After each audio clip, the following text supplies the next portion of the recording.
같아요. 안녕하십니까? 잘 들리시나요? 네, 자, 예, 마이크 있으면 좋겠습니다.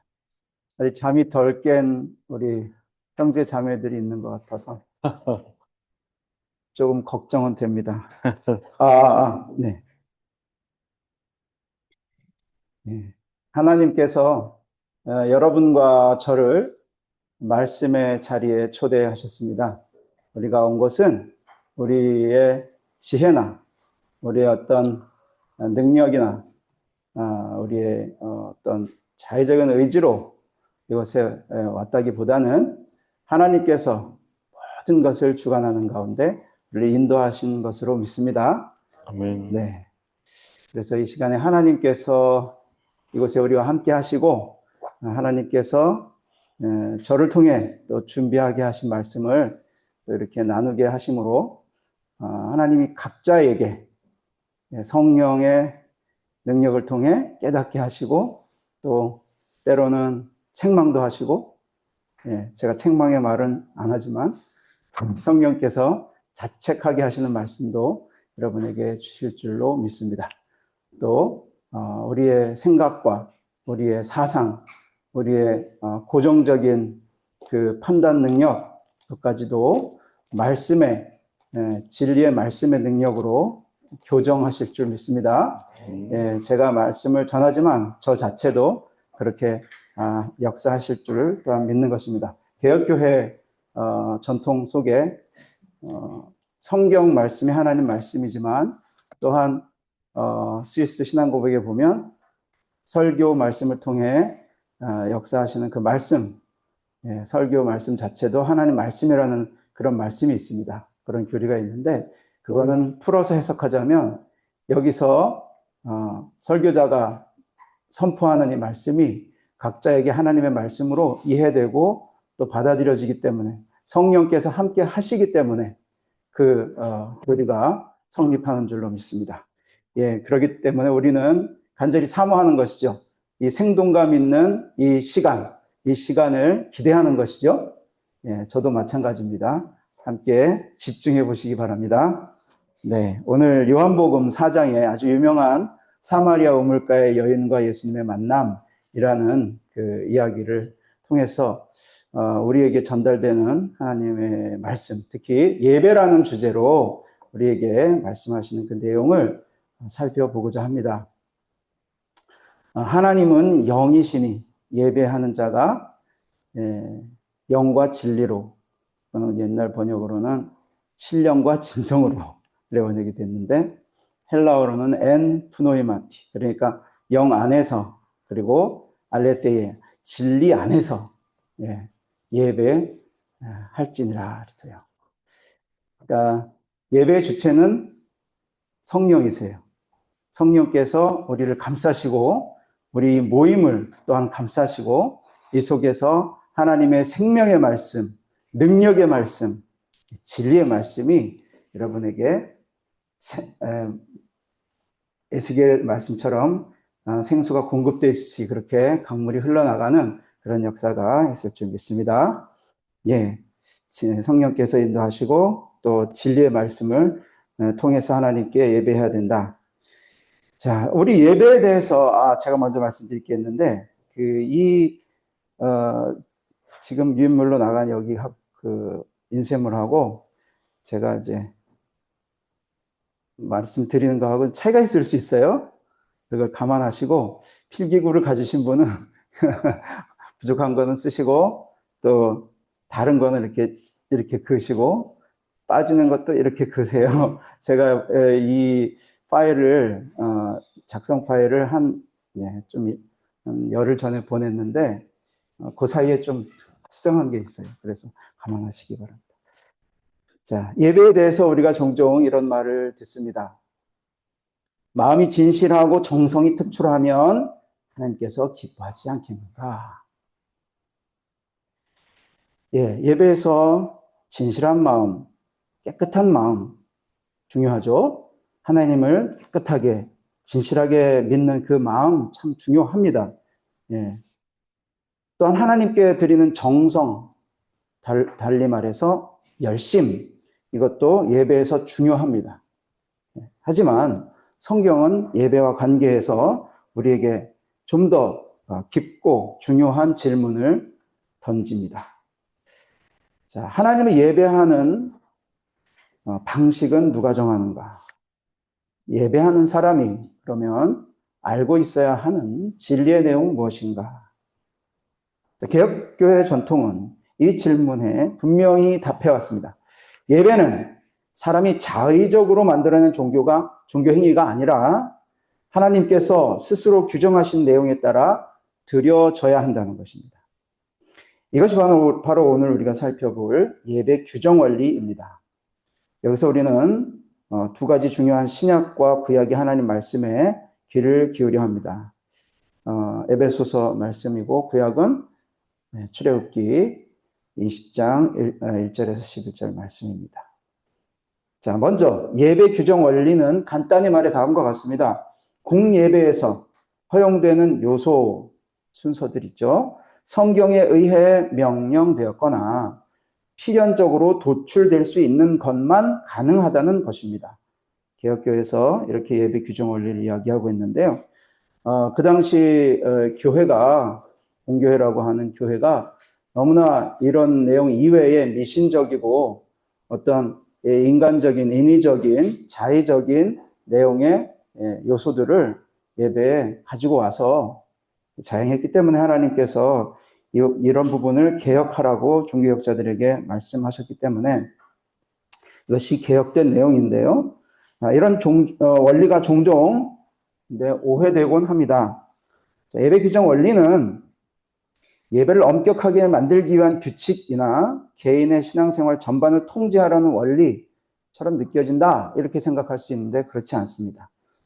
다만 이 원리는 오직 교회 공동체가 하나님 앞에 공식적으로 드리는 공예배를 하나님의 뜻에 맞게 그리고 하나님께 참되게 예배하려는 게 목적입니다. 구약의 증언을 보시면 구약에서 예배는 철저히 하나님 명령에 의해 규정되었습니다. 레위기 제사 규정을 예로 들자면요. 인간의 상상력이나 종교적 열심으로 만들어진 것이 아니라 여호와께서 모세에게 말씀하여 이르시되 레위기 1장 1절, 4장 1절, 6장 1절 이하 쭉 보시면 여호와께서 모세에게 말씀하여 이르시되 했어요. 특히 나답과 아비후 사건, 여러분 레위기 10장 1절, 2절 보시면 이 원리를 극명하게 보여줍니다. 자, 나답과 아비후 누굽니까?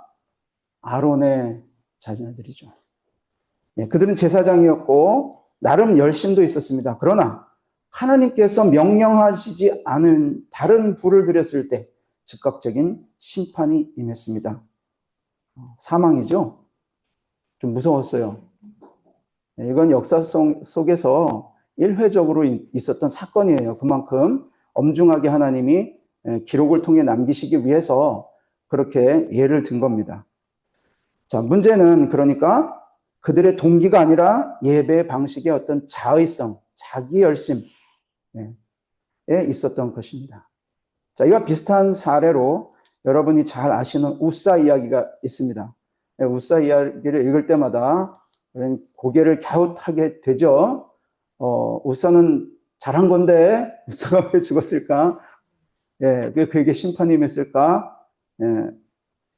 자, 다윗이 언약궤를 되찾아서 블레셋 땅에서 다윗 성으로 옮기고 있었습니다. 그죠? 다윗이 왕이 되어서 이제 언약궤를 되찾아와요. 블레셋 땅에 있었는데, 그런데 본문의 핵심은 자, 충격적인 죽음을 맞은 우사 개인에게 있는 것이 아니라 언약궤를 인양하는 행사의 총책임자였던 다윗 왕의 무지와 무책임에 있었다라고 우리는 그 본문을 처음부터 끝까지 읽으면 깨닫게 돼요. 뭡니까? 다윗이 궤를 인양하기 위해서 3만 명, 1절에 보면 3만 명이라는 사람들을 동원하고 또 여러 악기로 기뻐하며 찬양의 제사를 올렸습니다. 그럼에도 그 정성과 수고는 우사의 죽음으로 인해 아무것도 아닌 것이 되었습니다. 자, 하나님께 드리는 예배가 하나님의 명령에 따른 것이 아닌 자의적인 예배가 되었을 때 그것이 하나님 보시기에 어떠한지 역사적으로 보여주신 사건입니다. 하나님께서 레위기에 보면 언약궤를 운반할 때는 제사장이 이렇게 천으로 된 실을 이렇게 실로 된 천을 언약궤에다가 매서 어깨에 메고 조심조심 한 발짝 한 발짝 움직이게 돼 있어요. 그런데 소가 끄는 수레에다가 달구지라 그러죠. 달구지에다가 언약궤를 그 상자를 놓고 그것도 타작마당에 소가 놀래가지고, 여러분 타작마당 보신 적 있어요? 도리깨질 하잖아요. 막 소리 윙윙 소리 내면서, 그러니까 소가 놀래가지고 뛰는 거예요. 그러니까 달구지가 흔들리고 그게 떨어지게 됐죠. 그러니까 뒤에 쫓아가던 우사가 그걸 붙잡았어요. 그랬을 때 그런 어떤 우리 입장에서는 비극적인 그런 이야기가 있는데, 우사가 죽은 것은 참 비극 맞습니다. 우리 입장에서는. 그렇지만 그 전체 이야기를 통해서 하나님이 보여주시고자 했던 역사적 교훈은 그렇게 하면 안 된다라는 것을 알려주시기 원했던 거죠. 그러니까 우사가 그렇게 해서 사망함으로 지옥에 떨어졌다, 그런 결론은 아닌 것 같아요. 그건 아니에요. 물론 하나님께서 천국으로 인도해 가셨을 수도 있어요. 근데 거기서 중요한 것은 다윗이 하나님께 드려야 하는 그 막중한 예배, 국가 전체가 드려야 하는 그런 막중한 예배의 순서에 있어서 잘못하는 것에 대해서 우사라는 사람이 어떻게 보면 희생을 당한 걸 수 있죠. 다윗이 희생을 당했어야 마땅한 건데, 우사라는 사람을 통해서 교훈하신 거죠. 하나님께 드릴 예배는 너희가 그렇게 자의적으로 하나님이 주신 그 말씀대로 하지 않을 때 이런 재앙이 임할 수 있다. 자, 이와 비슷한 이야기는 구약 성경에 많이 있습니다.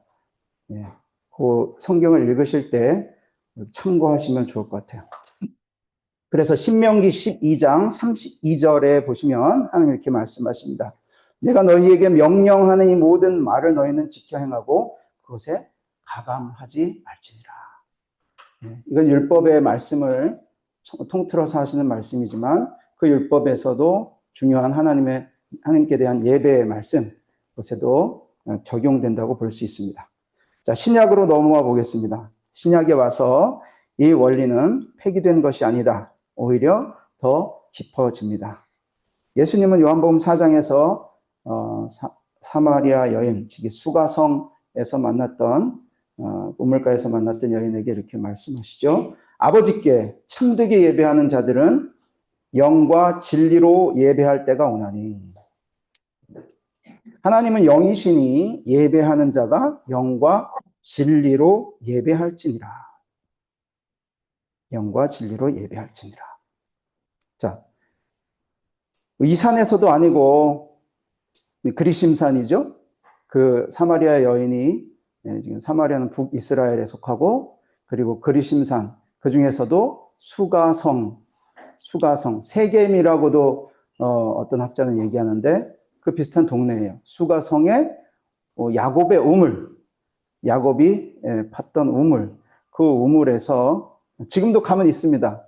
이스라엘 가면 성지순례 가면 야곱의 우물 있고 그 위에 예배당이 지어져서 지하로 내려가 가지고 우물을 이렇게 물을 길러서 지금도 먹어요. 네.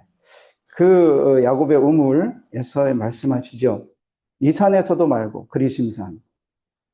북이스라엘은 그리심산이 축복의 산이기 때문에 거기서 예배를 드리고, 에발산은 저주의 산이죠. 신명기 보면. 그래서 각 지파들이 거기 모여서 하나님 앞에 이렇게 맹세를 하고 축복받을, 너희들이 이 말씀을 순종하면 하나님의 축복이 임할 것이고, 불순종하면, 즉 순종하지 않으면 저주가 임할 것이다. 민족적으로 거기서 선포했던 그곳인데, 자, 이 그리심산에서 예배하는 게 맞다. 북이스라엘에서는 그렇게 대대로 전통적으로 따라와서 예수님 시대에도 그렇게 그리심산에서 예배를 드렸어요. 남유다 쪽에서는 어디입니까? 예루살렘. 신명기서부터 이미 말씀하시는 한 장소, 예루살렘. 유다의 예루살렘에서 하나님께 예배드려야 한다.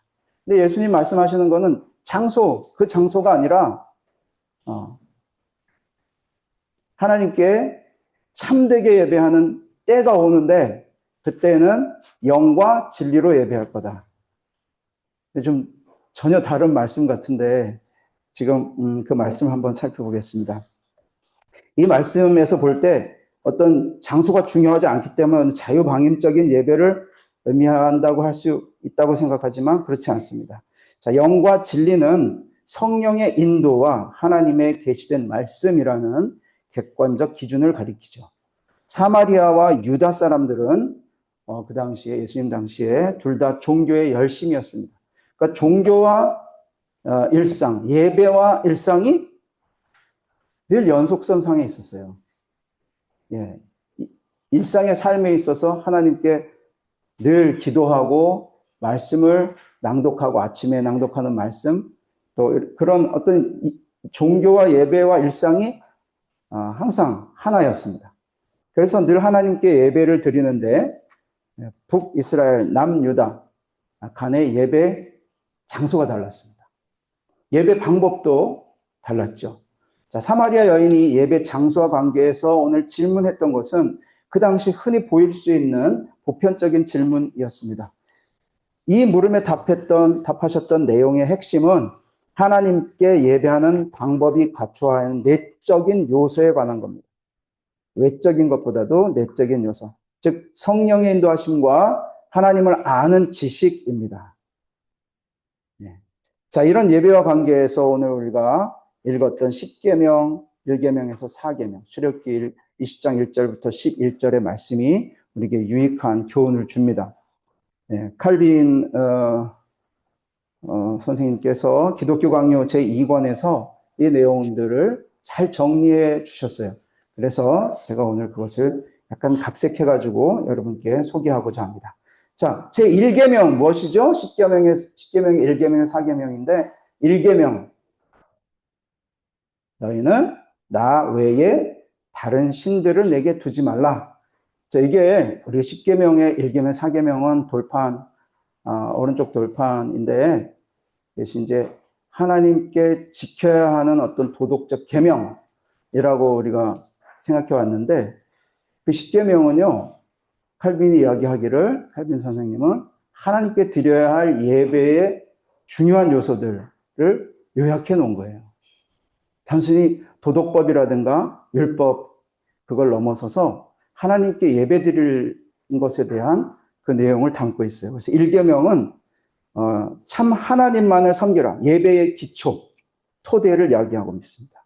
그래서 나 외에 다른 신을 너에게 두지 말라. 자, 이 말씀은 예배의 토대로 이해됩니다. 참 하나님을 알고 그리고 신뢰하고 경외하고 의지하는 것이 예배의 기초와 토대입니다. 단순한 외적인 우상 숭배 금지가 아니라 내적인, 즉 내 마음속의 우상도 금지됩니다. 여러분, 마음속의 우상이 뭡니까? 하나님 아닌 어떤 절대적인 거 아닌 어떤 다른 존재를 절대화시키는 그런 마음이 있지 않습니까? 난 당신 없으면 죽어. 난 너 아니면 우리 부모님이 자식한테 갖는 그런 마음들이 있어요. 예를 들자면 그 애틋한 이건 천성이기 때문에 어쩔 수 없는데 거기에 하나님 자리가 있어야 되는데 그것을 대체하는 어떤 다른 절대성을 가진 존재가 들어올 때 우리 마음의 우상이 될 수 있는 거예요. 그게 돈이 되든지요, 그게 나의 건강이 되든지요, 그것이 나의 어떤 꿈이나 목표가 되든지요, 나의 자녀가 되든지, 내가 사랑하는 어떤 대상이 되든지 하나님을 대체할 수는 없어요. 하나님의 자리에 대신 들어와 있는 그런 마음의 우상도 금지됩니다. 그래서 예배는 하나님을 하나님으로 인식하고 인정하는 데서 시작합니다. 이런 의미에서 우리는 예배 초반에 사도신경을 함께 암송하는 것입니다. 여러분, 사도신경 오늘 암송하셨죠? 전능하사 천지를 만드신 하나님 아버지를 내가 믿사오며. 그게 삼위일체 구조로 되어 있는 것은 배워서 다 아실 거예요. 그죠? 삼일체 하나님이 어떤 분이신지를 사도신경만큼 아주 임팩트하게, 컴팩트하고 임팩트하게 우리에게 알려주는 것이 없어요.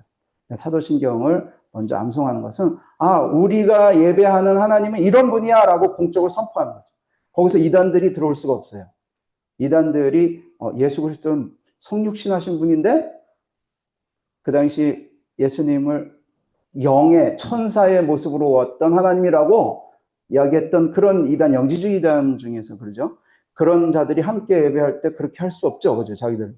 그렇게 고백할 수 없잖아요. 그래서 사도신경을 선포할 때는 이단 방지 기능도 있었대요. 초대교회에서. 네. 우리가 믿는 하나님, 예배하는 하나님은 이런 하나님이야. 삼위일체 하나님이야. 딱 이야기할 때 성육신하신 예수 그리스도를 고백하는 두 번째 고백에 있어서는 성자 예수 그리스도. 이단들이 다 빠져나가는 거죠. 양심이 있으니까. 자, 어쨌든 사도신경을 함께 암송하는 것입니다. 그래서 삼일체 하나님에 대한 지식을 함축적으로 요약하기 때문에 그렇게 고백하는 거고요. 그래서 이 일계명과 관계에서는 우리가 이 사실을 좀 연관해서 이해하시는 게 좋을 것 같고요. 이계명으로 넘어가겠습니다. 자, 올바른 방식의 예배. 자, 이계명이 뭐예요? 다 같이 읽어볼까요? 너를 위하여 새긴 우상을 만들지 말라. 여기서 특히 다음이 강조됩니다. 하나님은 어떤 방식으로 예배 받을지도 스스로 정하신다. 인간의 상상력, 미적 감각, 전통에 따른 예배 창작, 이러한 것을 강력히 비판하신다라는 겁니다. 예를 들자면 아론의 황금 송아지 사건 아시죠? 출애굽 사건에서 모세가 십계명을 받으러 산에 올라가니까 그 남아있던 백성들이 한 달 동안 안 올라오니까 불안한 거죠. 어쩌면 인간의 어떤 본능적인 그런 거 있을 수 있어요. 반응일 수 있는데, 그러다가 우리를 이끌었던 야훼 하나님을 우리가 이제 지도자 모세가 없으니까 이제 만들어야 되겠다 해서 이집트에서 그 수호신으로 섬겼던 그런 송아지, 소 형상, 그 신을 만들어 놓은 거예요. 그리고는 그 앞에서 춤을 추면서, 아마 이집트에서 그렇게 춤을 추면서 예배를 드렸는지 모르겠지만, 춤을 추면서 뭐 북을 치고 예배를 드리는 거죠. 그러니까 모세가 산에서 내려와가지고 딱 그 광경을 볼 때 하나님 말씀하시죠. 자, 지들이 타락했다, 부패했다. 그래서 나를 공격하고 있다. 이런 말씀을 하셔요. 그래서 모세가 막 화가 나가지고 가서 십계명을 막 부러뜨리고 난리가 났잖아요.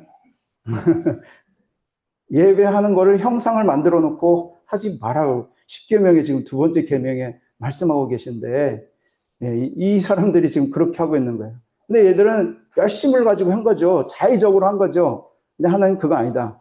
십계명에 이미 그렇게 말씀하고 계신 거예요. 자, 하나님을 형상화해서 예배에 사용하려는 모든 시도들을 멀리하라. 이게 이계명이 지금 말씀하고 있는 거예요. 하나님은 영이시다. 법궤든지 어떤 성막이든지 성전이든지 이것조차도 하나님을 드러내는 것들이 아니다. 형상화할 수 없다라는 겁니다. 자, 제 3계명으로 넘어가 보겠습니다. 하나님의 이름을 헛되이 부르지 마라. 하나님의 이름을 헛되이 부르지 마라. 자, 우리가 흔히 3계명을 이렇게 축소할 때가 있어요. 욕할 때 하나님 이름을 쓰지 말라. 이렇게 이해할 수 있어요. 그지? 우리말에는 맙소사 이런 말 쓰기도 하잖아요. 하지만 이제 외국어에는 영어나 독일어 제가 이제 좀 보면 그래 하나님 갖다 대는 여기 많아요. damn it 그러잖아요. damn it 그 앞에 뭐 들어가죠? 예, damn it 그러고 Jesus Christ 이렇게 말하잖아요. 이게 이 계명이 3계명이 그렇게 하지 말라라는 어떤 부정 금지 이야기하는 것 같은 이건 협소한 생각이고, 자, 예배와 관계해서 3계명이 말하고 있는 내용은 뭐냐? 그러니까 자, 제 3계명은 하나님의 이름이 사용되는 모든 예배 언어의 정결성을 요구하는 겁니다. 찬송과 기도에서 이 부분을 한번 함께 살펴보겠습니다. 자, 우선 기도, 여러분 기도할 때 여러분 누굴 찾습니까? 하나님 찾죠. 그때 하나님 이름을 불러요. 하나님 아버지 혹은 주여라고 부릅니다. 자, 그렇게 부르는 순간 우리는 하나님과 관계된 호칭을 사용하고 있는 거예요. 이름을. 그런데 형식적으로 하나님을 부르면서 마음은 하나님과 멀어져 있는 기도, 이것이 하나님의 이름을 헛되이 부르는 것입니다. 이사야서 29장 13절이 그렇게 나와 있죠. 함께 읽어보겠습니다. 시작. 이 백성이 입술로는 나를 공경하나 마음은 내게서 멀리 떠났나니. 입술로는 하나님을 공경한다 하지만 마음은 떠나 있어요. 기복 신앙이 이제 그런 내용이 많죠. 하나님을 부르되 하나님으로부터 뭔가 받아내려고 하는 그 내용만이 중요하고, 그것을 얻었을 때 하나님 멀리해요. 그죠? 얻기까지 하나님 열심히 찾는데 딱 얻어지면 이제 그런 내용을 우리가 알 수 있는데, 그것이 하나님의 이름을 헛되이 부르는 겁니다. 자, 두 번째로 찬송은 하나님의 이름을 높이는 언어입니다. 자, 우리 찬송하잖아요. 아름다운 선율과 웅장한 합창, 정확한 가사, 이 모든 것이 있어도 하나님의 이름에 합당한 영광을 우리가 담아낼 때에야 비로소 진정한 찬송, 찬양이 되는 것입니다. 자, 우리의 삶에서 지극히 높고 위대하신 하나님을 경험하고 깨닫고 계신다면 그 하나님의 높으심과 위대하심이 찬송으로 화답될 것입니다. 예를 들자면 그런 거예요. 제가 요즘 겨울이잖아요. 하늘에 까만 밤에 밖에 나가서 하늘을 이렇게 쳐다봐요. 도시에서는 잘 할 수가 없어요. 왜냐하면 빛이 너무 많기 때문에 하늘이 잘 안 보여요. 그죠? 밝은 곳에서는 어둠이 잘 안 보이죠? 깜깜한 데서는 밝은 게 잘 보여요. 마찬가지예요. 시골 가면 이 가로등이 없기 때문에 하늘이 잘 보입니다. 달도 밝고 별들도 빼곡하게 이렇게 하늘에 펼쳐져 있어요. 보면 별자리들이 선명하게 나타나요. 자세히 보면. 자세히 보세요, 여러분. 자세히 보면 북두칠성도 있고, 때로는 뭐 새벽별 있죠? 그죠? 밝게 빛나는 하나의 북극성이라고 그러나요? 그것도 있고, 많은 별들이 저건 무슨 자리일까 하고 궁금해할 만큼, 저건 무슨 모양인 것 같아. 그만큼 그런 별들이 쫙 펼쳐져 있어요. 그런 경험이 있으시죠? 그러면 여러분, 그 중생하지 않은 분들은 와, 멋지다 이걸로 끝나지만, 우리는 어떤 생각까지 하게 되냐면, 우리 영혼 깊은 곳에서 저 아름다운 별들과 별자리와 저 하늘을 수놓은 저렇게 조화롭고 아름다운 하늘을 창조하신 하나님, 그 하나님은 어떤 분이실까 하고, 참 위대하고 높으신 하나님이다 라고 노래가 나와요. 입술로 터져서 말은 안 하지만 속에서 찬양이 나오는 거죠. 그런 경험을 우리가 해보신 적이 있을 거예요. 또 예를 들면 저는 시골에 살기 때문에 산에 고사리를 꺾는다든가, 이제 4월달 되면 고사리를 꺾어요. 그런 산에 가면 그 꽃이 피어 있어요. 하나가 이렇게 나온, 딱 하나만 있는 꽃들이 있어요. 그런 게 참 저는 눈에 들어오는데, 하나만 딱 왔는데 보라색에 노란색에 뭐 다양한 색깔의 꽃이 있는데 이렇게 보게 되죠. 그러면 야, 그 색깔도, 그리고 그 외롭지만 아주 우아한 자태를 뽐내고 있는 그 꽃 하나가 제 시선과 모든 생각과 마음을 온통 사로잡는, 어떻게 그게 가능해요? 제가 길 가다가 우리 자매님이 이렇게 본다 그래서 저를 쳐다보겠어요? 안 그렇죠? 제 꽃이 아니기 때문에. 그래요, 여러분. 하나님의 창조물은 신비한 능력이 있어요. 우리의 생각과 마음을 사로잡는. 그 아름다움을 우리가 하나님으로부터 창조된 것이라고 생각할 때, 참 아름답다. 그래서 하나님의 그 아름다우심을 찬양할 수 있게 되는 것이죠. 자, 이런 것은 감성적인 사람이든 아니든 영으로 거듭난 사람은 누구나 느낄 수 있는 그런 보편적 감정입니다. 우리 영혼 깊은 곳에 이 위대하신 하나님에 대한 경외를 담아 그 이름을 높여드리는 것, 그 능력에 따라, 그 사랑의 깊이에 따라 우리가 하나님께 합당하게 그 영광을 돌려드리는 것, 그것이 찬양이죠. 그 찬양이 우리 예배에 들어와야 하는 것입니다. 위대하신 하나님, 전능하신 하나님, 영원하신 하나님, 창조의 하나님, 이 다양한 하나님의 이름이 그 영광에 합당하게 우리 찬송에서 높여져야 합니다. 자, 네 번째 계명으로 넘어가겠습니다. 안식일과 공적 예배의 제도적 기반입니다. 안식일이 영적인 의미가 뭐냐 했을 때 자기 행위에서 쉬는 것입니다. 자기 행위에서 쉬는 것, 그걸 끊는 것. 내가 무언가를 해보겠다는 생각을 내려놓고 하나님께서 말씀으로 우리 안에서 일하도록 자신을 맡겨드리는 것입니다. 이런 영적 안식이 없으면 사람은 예배 자리에도 자기 생각과 자기 의를 가지고 들어오게 됩니다. 그래서 안식은 예배를 가능하게 하는 마음의 준비가 됩니다. 자, 인간이 연약하기 때문에 우리 매일 예배 드릴 수 있어요. 여러분, 가정 예배든지 개인 예배, 그건 private worship이라고 개인이 드리는 예배인데요. 다 할 수 있어요. 그래서 주일도 그렇게 개인 예배도 할 수 있지만 하나님께서는 우리의 연약함 때문에 한 날을 구별하셨고 성도들이 함께 모여 말씀을 듣고 가르침을 받도록 하셨습니다. 그래서 안식일은 개인적으로 쉬는 날이기 전에 교회가 함께 모여 하나님 앞에 서는 날입니다. 이렇게 정기적인 공예배가 있을 때 교회는 질서를 유지하고 성도는 신앙 안에서 훈련을 받게 됩니다. 그래서 제4계명은 단순한 휴식 규정이 아니라 공예배가 계속 유지될 수 있도록 하나님께서 마련하신 제도적 기초입니다. 그래서 전 세계적으로 일요일 날은 쉬죠. 그죠? 신기한 거예요. 일주일 하루를 쉰다는 것이. 근데 이게 성경에서 하나님께서 인간의 연약함을 위해서 마련해 놓으신 제도라는 겁니다.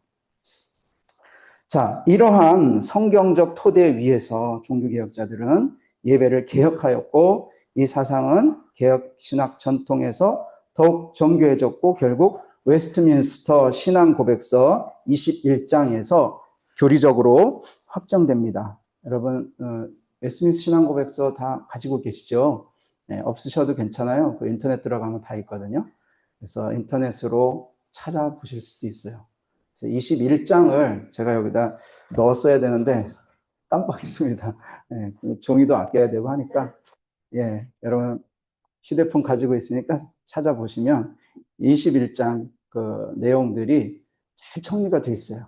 공예배는 그 의미가 무엇이고 공예배는 어떤 내용이 들어가야 되고 이런 내용들이 거기에 잘 정리가 되어 있습니다. 그래서 여러분 확인하시기 바랍니다. 자, 그런 예배 규정 원리에 대해서 오늘 함께 살펴보았는데요. 자, 이 예배 규정 원리는 우리의 실제 예배 구성에 분명하게 그러니까 반영되어 있습니다. 개혁교회는 공예배의 본질적 요소로 다음과 같은 요소들을 받아들였습니다. 자, 말씀 낭독 이 부분, 그 다음에 하나님 말씀 설교, 그 다음에 공동으로 드리는 기도, 그 다음 회중 찬송으로서의 시편 찬송, 찬송, 성례, 헌금, 축도 이런 내용이 잘 들어가 있는 거예요. 이런 내용들이 빠지지 않고 우리 예배 순서 속에 들어와 있는 전통 무슨 교단인지 상관없이 개신교는 다 들어있어요. 자, 이 모든 요소는 성경에서 명령되었거나 초대 교회에서 명확히 확인되는 것들입니다. 반면에 예배 시간, 좌석 배치, 음향, 조명 등등의 요소들은 본질적인 것보다도 질서를 위한 예배 질서를 위한 환경적 요소로 구분하여 자유를 인정했습니다. 자, 이는 예배 규정 원리가 경직된 형식주의가 아님을 보여줍니다. 핵심은 무엇이 예배의 본질인가를 우리가 분별하는 데 있습니다. 하나님의 말씀을 부지런히 읽고 그 말씀 속에서 아까 말씀드린 다양한 예배 요소들이 무엇인가를 우리가 분명히 알고 그 본질을 붙잡는 것, 그것이 중요합니다. 자, 예배 규정 원리는 오늘날 더욱 중요해지고 있습니다. 예를 들면 감정과 경험 중심의 예배, 공연화된 예배, 소비자 중심의 예배. 예, 말씀 안 드려도 잘 아실 거예요. 이런 예배들이 교회들마다 넘쳐나고 있습니다. 자, 이런 시대 속에서 우리는 이 원리를 잘 붙잡아야 합니다. 자, 이 원리가 이렇게 말하죠. 예배는 우리의 창작물이 아니다. 예배는 하나님의 선물이며 명령이다. 예배는 하나님 중심이어야 한다라는 거예요.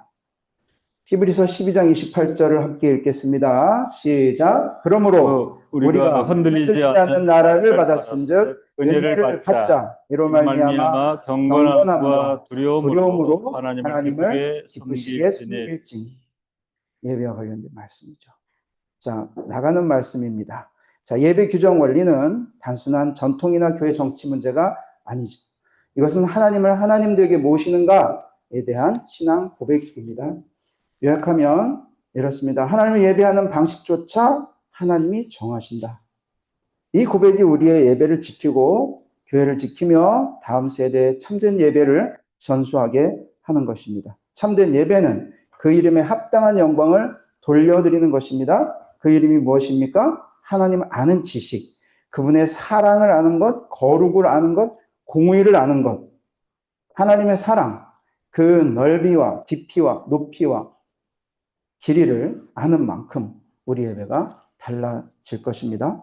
끝이 없고 변함이 없고 우리를 살리시는 사랑, 포기하지 않고 먼저 다가오시고 끝까지 붙드시는 사랑, 그 사랑을 아는 만큼 우리 예배 자세와 모습도 달라질 것입니다. 자, 우리가 함께 따르고 있는 공예배 순서마다 이런 내용들이 잘 반영되어 있습니다. 자, 성경 말씀 읽고 설교를 경청하고 기도와 찬송과 예물을 드리고 삼위 하나님의 축복을 선언하는 것, 함께 떡을 떼고 마시는 것 하나하나가 개혁된 참된 예배를 드릴 수 있게 베푸신 하나님의 은혜의 선물입니다. 이 예배를 통해 하나님 영광 받으시고 또 우리는 위로와 새 힘과 은혜를 받게 됩니다. 기도하겠습니다.